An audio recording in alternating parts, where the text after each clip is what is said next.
আসসালামু আলাইকুম। Village life with Taslima channel ব্লগে আপনাদের আরও একবার স্বাগত জানিয়ে আবার একটা নতুন ভিডিও শুরু করলাম।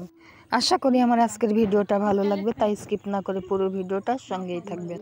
আর এখানে দেখতে পাচ্ছ আপু ভেড়া আটা সেনা হইতেছে, আর শীত তো বাই বাই করে চলে যাইতেছে, মানে আর একবার পিঠা খাওয়ার প্রস্তুতি চলতেছে।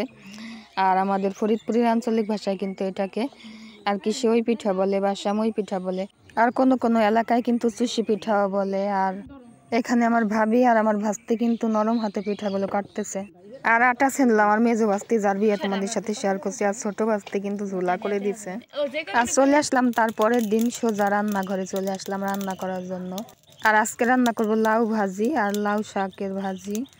আর এদিকে আমার ভাত হতে থাক আর আমি লাউটাও কেটে নিলাম। এদিকে আমার লাউ কাটাকাটি শেষ আর আমার ভাতটাও অফ ক্যামেরায় হয়ে গেছে। আর ওই চুলায় কড়াইটা দিয়ে লাউ দিয়ে সমস্ত উপকরণ দিয়ে আর কি নাড়াচাড়া করতেছি।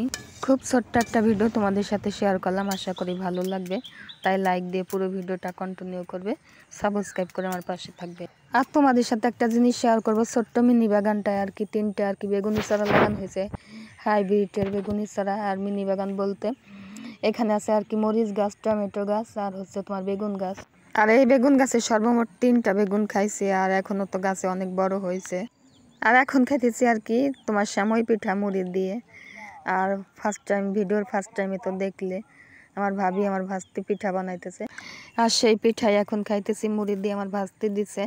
আর পিঠাটা কিন্তু ভীষণ মজা ছিল। আর এখানে কিছু জামা দেখাবো তোমাদের সাথে আর কি শেয়ার করলাম, যে কিছুদিন আগে বাজার থেকে যে 2টা 3 পিস মানে গস কাপড় আনলাম, সেই জামা 2টা বানাইতে দিব। আর উপরে যে জামাটা দেখতেছো 3 পিস, ওর 2 সেট জামা গতবার ঈদে আমার ভাগ্নি দিয়েছিল, ঢাকার ভাগ্নি, তাই একটা বানাইছিলাম একটা রাখছিলাম, তাই এইবার আর কি গস কাপড়ের সাথে ওই জামাটাও দিয়ে দেবো বানাই। আর কিছুদিন আগে যে আমার রাজহাঁসটা আর কি বাচ্চা দিল, বাচ্চা তো বিক্রি করলাম। আর বাচ্চা বিক্রি করার সময় তো তোমাদের সাথে শেয়ার করলাম, সেই রাজহাঁসটা 15 দিনও যায় না, আবারও ডিম দিতেছে। আর 3টে ডিম হইলো, তাই আজ তোমাদের সাথে শেয়ার করলাম। আর এখনকার ডিমগুলো একটু ছোট ছোট। আর ভিডিওটা আজকের মতো এখানেই শেষ করে দিলাম, দেখা হবে পরের একটা ব্লগে। ততক্ষণ তোমরা ভালো থাকো, সুস্থ থাকো, আমার জন্য দোয়া করো। আল্লাহ হাফিজ, আসসালামু আলাইকুম।